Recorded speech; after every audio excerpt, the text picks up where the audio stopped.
महमूद मौलवी साहब से पूछते हैं। महमूद मौलवी साहब, जो नवाज शरीफ साहब की हिस्ट्री है वो बड़े अजीबोगरीब उनके ताल्लुकात रहे हैं, 4 दिन नरम 4 दिन गर्म, तो अभी उनको ये जो लाडलापन है ये उनका कितनी देर बरकरार रहेगा? देखिए, ये वक्त ही बताएगा। मेरे हिसाब से तो ये लाडलापन जो है कुछ दिनों की बात है, और चीज़ें चेंज होने में टाइम नहीं लगता। उसकी वजह यह कि अब स्टैब्लिशमेंट को भी ये डिसाइड करना पड़ेगा कि कब तक जो है लाडलों को लेके इस मुल्क के साथ जो है ना, मैं कहूँगा खिलवाड़ हो रहा है।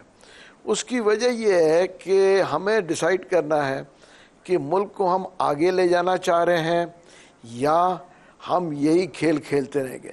इससे बेहतर तो मेरे ख्याल से एक रेफरेंडम करा लिया जाए, और ताकि ये फैसला हो जाए कि प्रेसिडेंशियल फॉर्म ऑफ गवर्नमेंट हो या इस्टेब्लिशमेंट फॉर्म ऑफ गवर्नमेंट हो या पॉलिटिकल फॉर्म ऑफ गवर्नमेंट, तो चल ही नहीं रही है।